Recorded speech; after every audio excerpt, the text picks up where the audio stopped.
If you want to delete your Facebook page, then just follow this tutorial. The first thing you need to do is to switch to your Facebook page and then click on your picture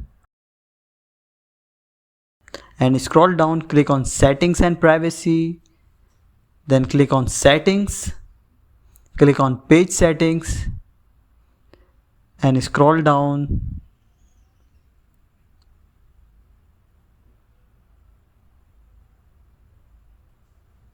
You will find access and control here. Go to access and control, deactivation and deletion.